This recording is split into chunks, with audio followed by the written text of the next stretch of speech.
So, Dave, it's 20 years in the making, as they say. WrestleMania 20, where it all began again at Madison Square Garden. They had WrestleMania 1 at MSG. They had WrestleMania 10 at MSG. They had WrestleMania 20 at MSG. And they didn't have 25 or 30 at MSG.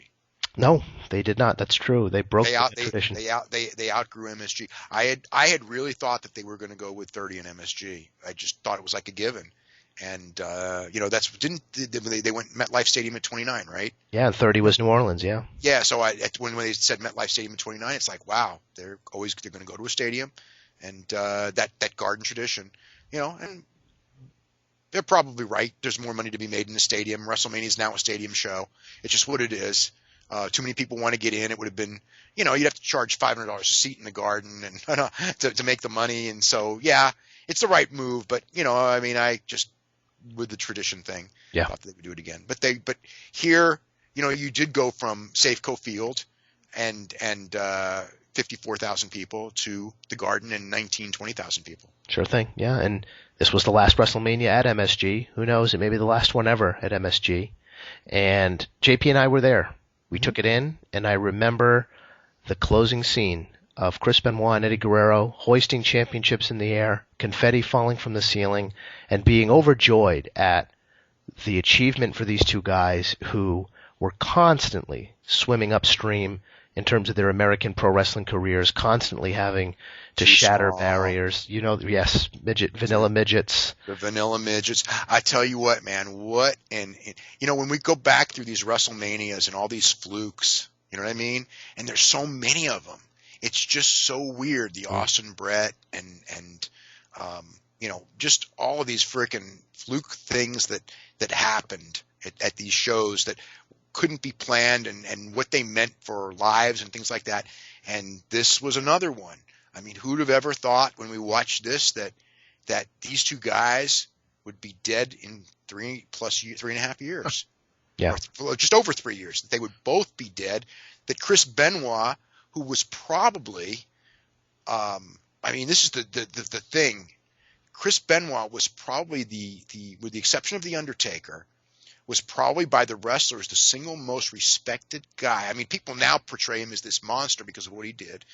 And what he did in that last weekend, he was a monster, and that's, it's something that I've never really fully come to grips with that even today, the whole Chris Benoit thing. I watched the Chris Jericho interviewed Chavo Guerrero on his podcast several months ago, and he told me, you do have to listen to this. And I listened to it, and it was just like, wow, it was the first time it's like, wow, I really dealt with it. Because when the whole story was going on, I was just so buzzed with that story that I couldn't. And then it just, I never wanted to deal with it. I've never watched another, since he died, I've never watched a Chris Benoit match. And the only thing I did was one time on one of the New Japan pay-per-views, they were promoting a DVD, I think it was a Jushin Liger DVD, and Jushin Liger's greatest career opponent was Chris Benoit. So unlike here where they've erased his life, there they haven't, and they showed during intermission of a show about 5 minutes of a Jushin Liger Chris Benoit match. This is probably 2 years ago, and I just remember watching, going like, I had completely blocked him out of my mind, and it was like, holy Toledo, this guy is like one of the greatest wrestlers I've ever seen. Yeah. I mean, he was, and if you'd ask me, I would go, of course he was. I would always say that, but it was so blocked from my mind that when I saw him again after, in 2012, after never watching him for 5 years, it just like hit me. Oh my God, he really was one of the greatest wrestlers that I've ever seen. And on this night, this was the crowning achievement of his career.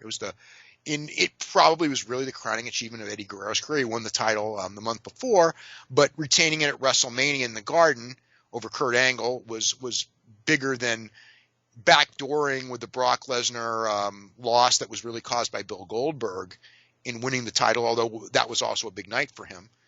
I mean, this was their night, and Eddie died first, and I think if Eddie hadn't died, I don't think that Chris would have, but God, who the hell knows? Yeah. Who the hell knows? Well, you said you still struggle to come to grips with it, Dave. It won't happen. You're never going to come to grips with it. That's Not fully. And of course it changed the business too because, I mean, look, we don't get chair shots to the head. As far as the blood, maybe we wouldn't have the blood either way, but we would have chair shots to the head now, I believe.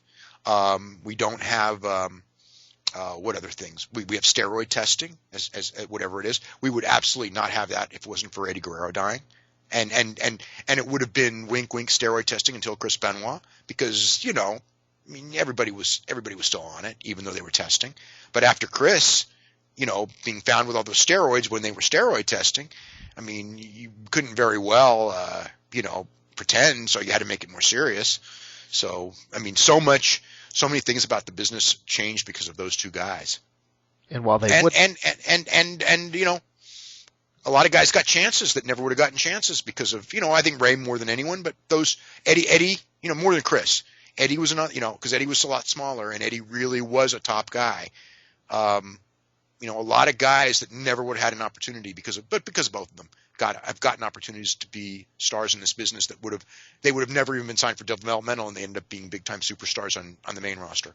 So Eddie passing in November 2005, Benoit and the whole situation in June of 2006. So they would be around. They would 2007. Pardon me, thank you, Dave. So they would make more WrestleMania appearances, but it strikes me as this moment being the one to address this here on The Lapsed Fan as pivotal parts of WWE history, though sad parts of WWE history. You mentioned when we talked in the WrestleMania 13 segment about Montreal, about Bret Hart, about the Vince McMahon fallout and the whole double cross, but you said that the Chris Benoit situation, the murder-suicide of his wife and his son was by far the biggest thing you've ever covered. And then the biggest thing I will ever cover. Why? I mean, I don't think that we're going to have a main event, you know, superstar pro wrestler kill his wife, his son, and himself. I don't think we'll ever see that again. Maybe we will, you know, I mean, because look at the thing with the football players and the seat, you know, and I do believe that, you know, I don't know that the concussions are the whole story, but I'm absolutely convinced they're a good part of the explanation. If that maybe 100%, I don't know. But you know, we've seen some, you know, very, you know, some of the behavior of you know, a lot, you know, not a lot, but several football players doing some, you know, the suicides anyway. I mean, not so much, but some of them also harmed their families and stuff and just became different people. Yeah, you know, I certainly hope that there's never anything like this ever again. Yeah. I mean, there never was before. I mean, there've been wrestlers that committed some horrible crimes, but I can't come up with one that committed one this horrible. Compare the emotions, if you could, for us, Dave, of covering the Chris Benoit situation and the Eddie Guerrero situation. Well, Eddie was one that broke your heart, you know, because Eddie, you know, Eddie died of all the things that, you know, made him Eddie Guerrero. I mean, he working through pain, wanting to have a great physique, trying to compensate for his height by building up incredible amounts of muscle. You know, all of those things put incredible stress on his heart. So Eddie Guerrero was a terrible tragedy of someone who, you know, Dusty Rhodes said it best, who was dying to be a main eventer and succeeded. Chris Benoit, you know, again, I don't think it would have happened without Eddie Guerrero. You know, Chris Benoit went through that period where he lost, you know, three of his best friends, Eddie Guerrero, Victor Marr, who was Black Cat in Japan, and Johnny Grunge, who was like his best friend in Atlanta, in a very short period of time. And I think he was also really good friends with Ray Traylor, who passed away as well. And Chris was just, he couldn't come to grips with it. Not that, you know, how that explained killing your wife and son, I don't know. But you know, he just was, you know, I don't even know what to say about Chris Benoit. You know, I mean, it's just a weird thing because, you know, I was never like what I would call friends with Chris Benoit but he was always nice to me, and I knew him since he was 19, and he was always cooperative and helpful and this and that. He was always a nice guy to me, but no, I mean, it wasn't like I was close. But with Eddie, and I wasn't close with Eddie either. I knew him a little, I knew Eddie Guerrero a little bit, when WCW would come to town and I would go to the show, after the show, if I hung out there, they would both be very nice and talk to me. A lot of guys would avoid me, and those two guys, would always go out of their way to say hi and be nice and have a conversation. And, Eddie would always talk about, the newsletter and, things he read in the newsletter and, things like that. It was always a pretty pleasant deal. But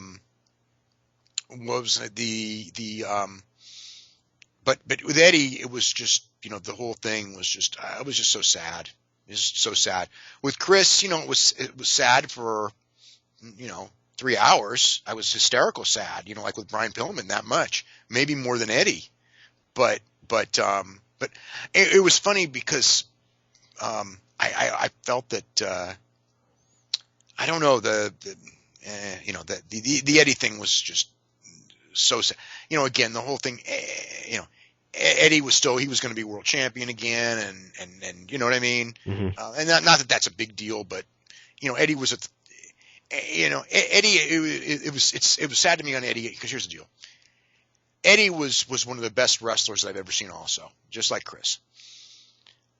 And Eddie's personality was shy, and his personality was there, but it wasn't all the way there. Okay. It just wasn't.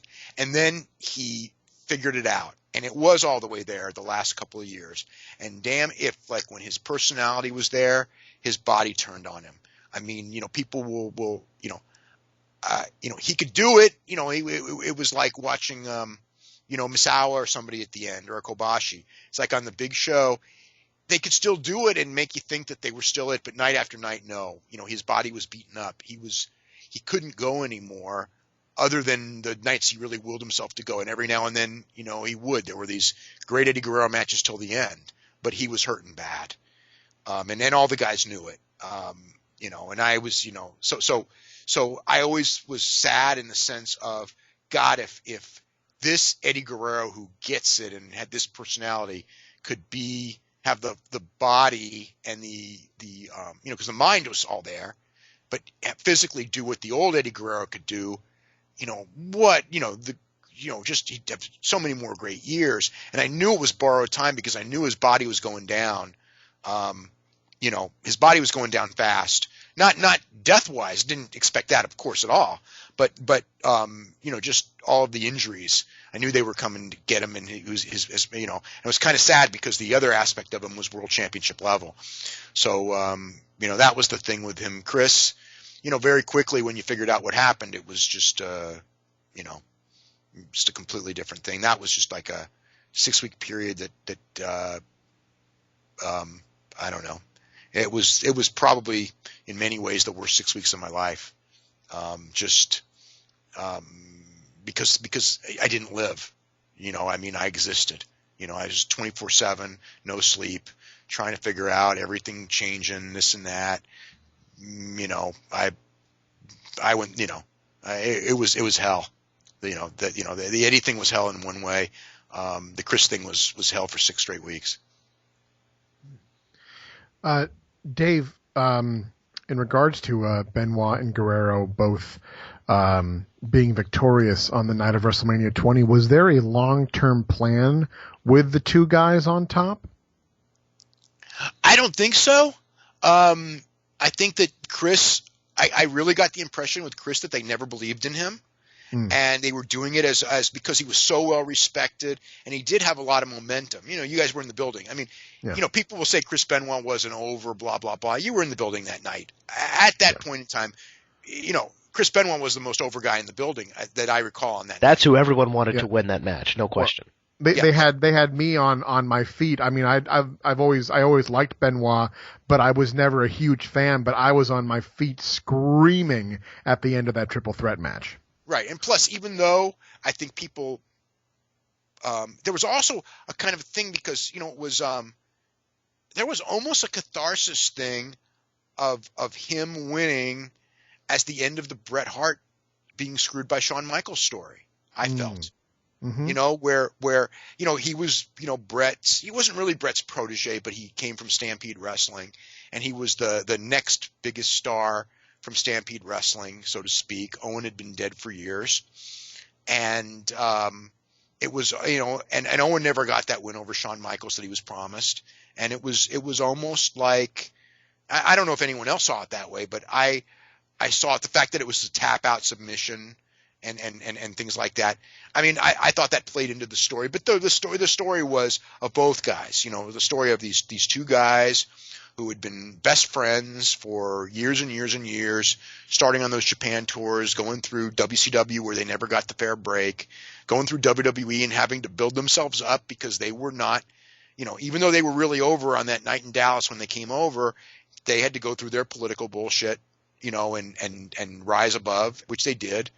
And here it was, the biggest WrestleMania 20, you know, one of the biggest shows of all time. I think, it was the second, at that time, it was the second biggest pay-per-view in wrestling history, the biggest being 17 as far as buy rate went.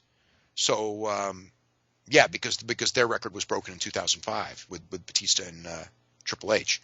So at the time, it was the second biggest of all time. So it's like these two guys who can't draw, and here they are, you know, doing the second biggest of all time, you know, at a time when wrestling wasn't hardly as popular as it was in 2001. So it was like there was a lot of, and they did have help. I mean, that was a stellar undercard. You had the Goldberg Lesnar match. You had The Rock and, you know, The Rock coming back with Foley. You had a lot of big stuff on that show. It wasn't just Benoit and Guerrero, but the Benoit match was the main event. And Benoit was Benoit's in there with Shawn Michaels, Mr. WrestleMania, one of the greatest wrestlers of all time, and Triple H, you know, big time superstar. And Chris Benoit was the star of that match in that building, watching that night, not the other two. And you mentioned The Rock. He, of course, teams with Mick Foley to face Ric Flair, Batista, and Randy Orton, the Evolution team on this show, reuniting, if you will, of the Rock and Sock connection. And for The Rock, you know, since we last spoke of him at WrestleMania 19, pinning Stone Cold Steve Austin, kind of riding off into the sunset at this point, kind of being phased out, or phasing himself out of the business, though it came to a strange end. Dave, talk about how The Rock sort of would disappear and his contract would lapse and not be renewed, kind of without any kind of courtesy done, kind of like a slap in the face almost, after all the contributions we've charted him making and the moments he's created at WrestleMania. After this match here at 20, we wouldn't hear from him again until the John Cena match at WrestleMania 28 in terms of in-ring at Mania, and it didn't necessarily end well with him in the WWE. I thought this was, I mean, not at the time it happened, but like if you say 2 years later, 3 years later, I would have said, okay, this is the last match of his career. It was on that night. I mean, on that night it happened. I never thought it was his last match of his career or anything like that. He was still considering, you know, he had ideas for 2005 WrestleMania. But then his contract expired and they didn't renew his contract. And, you know, no phone call, no nothing. The contract expired and that was that. It was very weird. You know, there was, I think, bitterness. Him and Vince he went to the WrestleMania the next year, in LA, right? Yep. LA. Yeah. Him and Vince sat down in LA and they made amends, you know, they were fine from that point on. But until then, it was a weird deal. I think it was a weird deal from both of them. You know, Vince doesn't have acrimonious or does have acrimonious splits with everyone who's on top at some point or another, and that was his time with Rock, to have the acrimonious split. I think Rock did things in the movie that Vince didn't like. You know, playing the gay character he thought was the wrong thing and harmful to the image of the Rock that he was trying to portray as a wrestler. And you know, Vince, I remember going on one TV show and just, you know, ripping him for it, and I'm going like, God, that's so, you know, that's when I knew. It's like there's that thing there. But they made up. But yeah, it ended up being, I never thought he would wrestle again. I did think he would come back and do interviews and show up on Raw and be, you know, kind of like what Austin would do every year or two. I thought that would happen, but I didn't. I thought that, you know, he was such a big movie star. I just didn't see him doing a match ever again. And he did. And it was, obviously down the line, that ended up being, some of the biggest WrestleMania stuff ever. Dave, who had the bright idea to clock this show in at 5 hours? Do you know? I don't remember that, but it was a loaded show. It really was. It was one of the deepest shows they ever had. So I think that they probably figured that they could pull it off. And if the thing is one of the matches that could have been one of the best is the Goldberg-Lesnar match, except they both checked out before the match, and the fans checked them out too. It was what was it called? It was like that was another perfect storm of but not in a good way. Yeah, that was everything went wrong that could. And that was my next question for you, Dave. Lesnar versus Goldberg, Stone Cold as referee, and the crowd in New York City, with a little help from Shane McMahon, who was in the audience screaming, "You sold out," was fully aware that both Goldberg and Brock Lesnar were leaving the organization after this match, and they it's such a strange deal because the ring was showered with this emotion that had nothing to do with the story these two guys were trying to tell in the ring. It had everything to do with the knowledge from that hardcore, edgy New York crowd that these guys were on their way out. And it was a strange deal. What was it like taking that in? And like I said, that detail that came out later wasn't evident to us up in the nosebleeds that Shane was among the people chanting, "You sold out" at these two guys. You know what? I don't think I knew that one. I think you reported that, my friend. Oh, okay. Then I don't know how else I would know it. Okay, well then I probably did know it, but I don't remember it. Okay, well anyway, I mean, as far as watching it, I was pissed because I just felt that the crowd ruined the match, and I it's a funny thing because it didn't turn out this way, but I always, again, and I remember when he would swear, "I'm never coming back," right? I always thought Brock Lesnar's coming back because that's the cycle of life. Whatever he's going to do, football, the odds of him making it as a football player, very slim. He never played college. Even if he did make it, so maybe he'll get 2 or 3 years. What's he going to do? He's not going to be in the NFL when he's 38 years old. He can still do pro wrestling at 38. This man's coming back someday, even though he swore he wasn't. And I thought, Brock worked his ass off as a pro wrestler. Big guy doing a lot of things. All that stuff he did with Big Show, throwing him around, and all the bumps he took, and things like that, and beat up his body real bad, beat up his knees real bad, and things like that. And I thought that because of that reaction he got, that was going to do something to Brock's psyche, and I thought that he would come back, but I also thought he would never be the same performer because he would never give of himself. And I could have been dead wrong, and I can be just full of shit on this. And I don't want to say it happened, but that was my emotion watching this, was that you're taking this guy who really, I'm not saying he loved pro wrestling, but he sure loved being a great performer, or he sure was driven. Mm-hmm. And he's going to come back going like, this audience is fucking, this wrestling audience is, they don't care about me at all, and it's going to take something away from him. And for Bill, I thought it was the same thing. Bill was a unique character and all that. I think the fans, ended up resenting him because he didn't love pro wrestling, and he got so much from pro wrestling. But Bill was a businessman, and Bill didn't get along with Vince McMahon, and didn't like his year there. I think that the funniest part of the thing to me is that they, going into the match, when this match was booked, everyone knew it was Bill's last match. Mm-hmm. Okay. With Brock, it came, that we didn't know until whatever it was, a week or two before, maybe, whatever it was. It was a last minute thing on Brock. So the whole thing is they booked this match, because it had never been done before, and it sounded like a good match anyway. But they booked this match so Bill Goldberg would finally have to take, that F5. It's like Bill lost gimmick-wise, heel cheating, controversy. He got beat with a cattle prod. He did lose to Scott Steiner, but everyone forgot that. But, there were people in that organization, and believe me, they did not like Bill Goldberg. They resented that they paid him so much money, even though they made the deal. They resented that when he signed a deal for a maximum number of 8 dates, and they said, Bill, we need you for more than 8 dates. He said, no, my contract says 8 dates, that he didn't just do more dates. We're paying you so much money, but this is what my contract says. There was so much resentment, and the guys resented him because he was making so much money, more than them, and he wasn't working full time.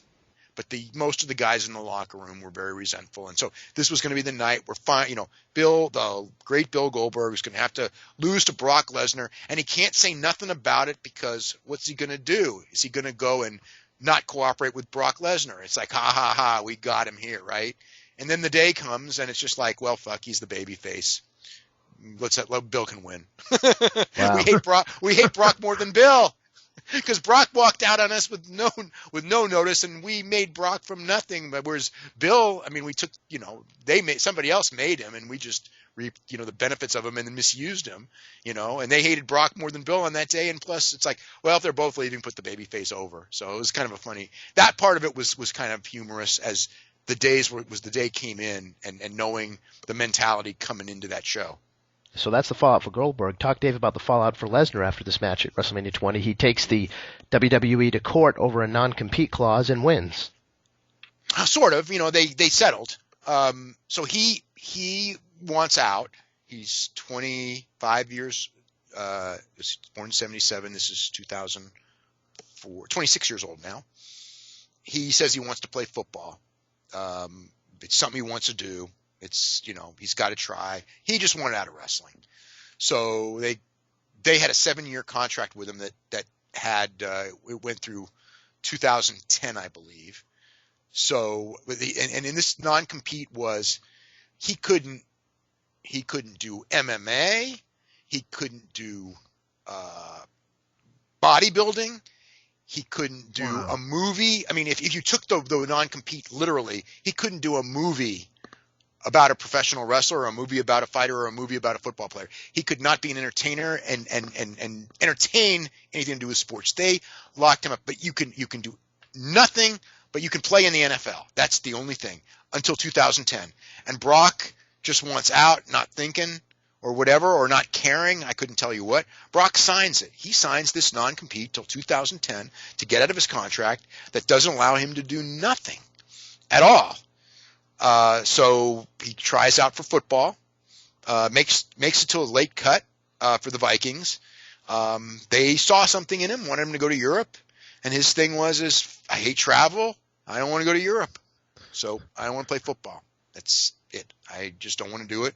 So he didn't do it. So he didn't do anything. He made money. He didn't he didn't have enough money to live forever, but he made money. And then, all of a sudden it was like, he got the offer from New Japan Pro Wrestling through Brad Rangans, and, well, that's, that certainly doesn't fit in the non-compete. So they end up in court, and, WWE, they were not going to win a worldwide non-compete for 7 years. Even if the guy had signed it and, and agreed to it, it was not going to hold up in court. And they tried to fight him, and eventually they caved.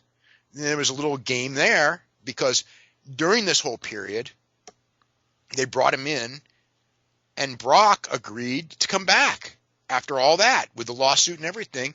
They were in the office, and Brock agreed he was going to come back to WWE. He wasn't going to go to New Japan. He's going to go to WWE.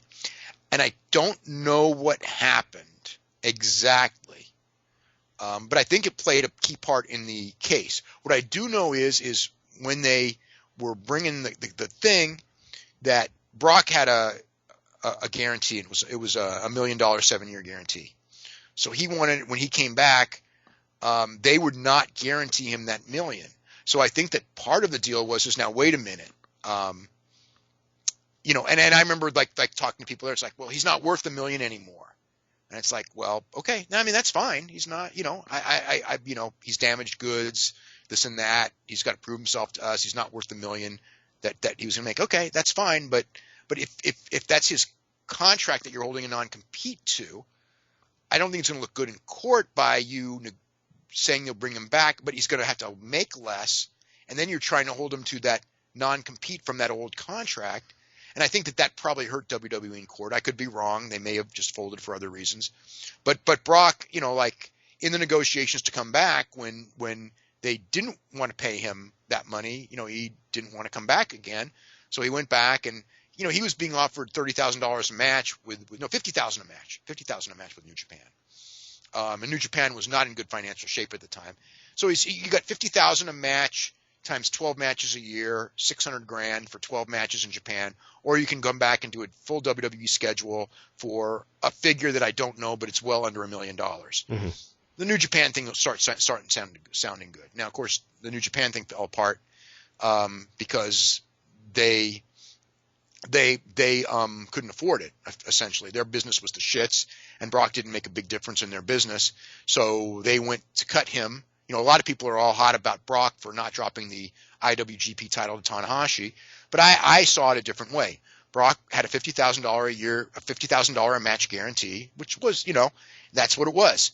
And they wanted him to come back and drop the title to Tanahashi, and they were going to pay him $30,000 to drop the title in his final match. And he said, well, I don't have a contract, and you're paying me less than my deal. I'm not coming back. Maybe he should have come back. Maybe he shouldn't. You can look at it, but he didn't legally have to. His contract was up. They could have paid him the 50 and had him lose the title in his last match. If he then said no, I would have a very different opinion of him. But that was the deal. But people were very, very down on him there. And then he ended up being an MMA fighter. After he got the non-compete, they went and, I think that the agreement was, and I could be, again, everything's sealed in this thing. Right. Okay. So I'm this is very knowledgeable speculation that they did in the agreement say, okay, you can do anything you want anywhere, but don't go to TNA. Mm-hmm. I could be wrong. Maybe he could even have gone to TNA. I just remember I talked to his lawyer when the thing went down, and I go, so what was the deal? And it's like, well, it's sealed, blah, blah, blah. But Brock can do anything he wants to do. And I remember going, can he go to TNA? And it's like, he doesn't want to go to TNA. So I took that as, how I took that as what I just told you. Now, I could be wrong, Brock, and then, Brock ended up, being an MMA fighter. And then he ended up coming back. And they ended up wanting him, to your point earlier, more than ever.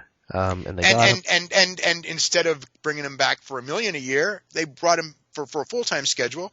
They brought him back for many million a year for 3 matches. Yep, and he's right now your WWE champion, resting somewhere. Tremendous. So, Dave, finally, he's out in Saskatchewan or somewhere, or Alberta. Yeah, certainly. Yeah, those moose, their days are numbered. The hunting season's coming.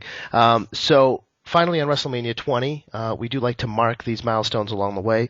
This is the WrestleMania debut of John Cena. In the opening match, he hits Big Show with the F5 and becomes the United States champion. He had made an appearance at 19, but only doing that rap battle that went nowhere, where he ended up rapping against cardboard cutouts of guys. But here's the match, and it was hot. I mean, Cena definitely seemed like he had star potential. Talk about your memories of Cena at this point in his development. 2004 we're talking about. And, did you feel like we saw a future franchise player here?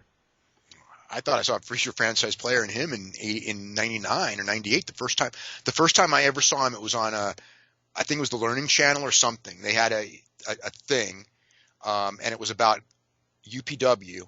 And they showed John Cena cutting a promo. And it was funny. It was like whoever the guy who was teaching promos, it might have been Rick Bassman. I think it was Rick Bassman. So you got Rick Bassman trying to teach this guy to do a promo. And then John comes back with a promo 10 times as good as Rick Bassman's promo. So it's like, he's better than his teacher. And I'm friends with Rick Bassman.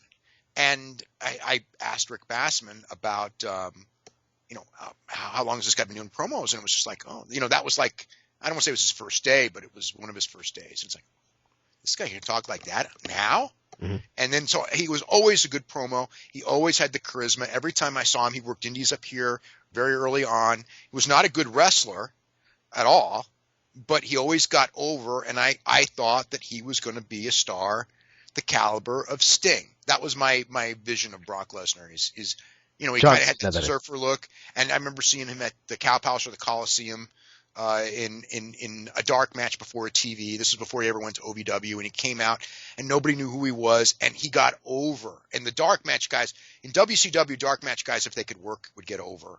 In WWF, dark match guys never got over because you're not a star. WWF fans are about stars. WCW fans were more about wrestling. That's how it was. and he got over like that, and it was just like he got over, and they don't even know who he is, and he's not even a good wrestler, and he got over because he just has that look and he connects, and he didn't do a promo, and he got over. That's I mean, I knew he was going to be something, and he almost got cut, a couple of years later, and it was just like, God, you guys are squandering it. And I remember they had him go through the jobber period where it was just like they'd given up on him, but he resurrected and he became a big star, and he became again. I mean, he ended up being a much bigger star than I ever expected him to be, but I did expect him to be, I mean, some people go, oh, he wasn't as big as Sting. I think he's way bigger than Sting. But I mean, I did expect him to be pretty darn big, and I did expect him to be a number one babyface of a company or a strong number two. Once he learned to wrestle, and he never was. I mean, he had many great matches, but he was never a smooth wrestler. And I never knew he would be what he is as far as the outside the ring stuff. I mean, I had no clue that he was going to be that kind of a person, where, and again, I'm not trying to say he's this great, wonderful person or anything like that. But as far as the stuff he does for charity, he's a great, wonderful person. I mean, he just is, and he's tireless, and I have all the respect in the world for things he does. And I mean, as far as I can't say anything bad personally about John Cena. He's in a position not to like me, and not that it matters, but the every now and then when we bump into each other at WWE events, he's so nicer than he ever has to be, and it's not even a sarcastic nice. But it's almost like I almost have this impression that he believes that I'm so nice. I don't know. He's a really, I mean, he's just a very nice guy. But the charity work that you don't hear about is I think the world of John Cena's work. As the face of the company. I know that people don't like John. That's why Hulk Hogan and Ric Flair and all these other guys will sing praises of John Cena, because they know that. I know a lot of fans don't like that he's the face of a declining era of this PG era, that he's, and some of his promos I don't like either, and some of his, not selling when they screw him and never, because he doesn't want to whine. I go like, well, how do I get excited about your matches? There's all those things, but that's a TV character, and I get, believe me, long period shoved down your throat. I get why people don't like the TV character. I differentiate the two. But the flip side of it is for all the people who don't like him, it's like he's still he sells the most tickets, and he sells all the merchandise, so it's like he should be the top guy until somebody is there that's stronger. And I mean, they're going to go with the guy, and they're going to make a guy a top guy. I mean, and who knows? Maybe they're phasing him out a year too soon. Maybe they're not. But it is happening now. So, but he had a great run. He's an all-time great in the business.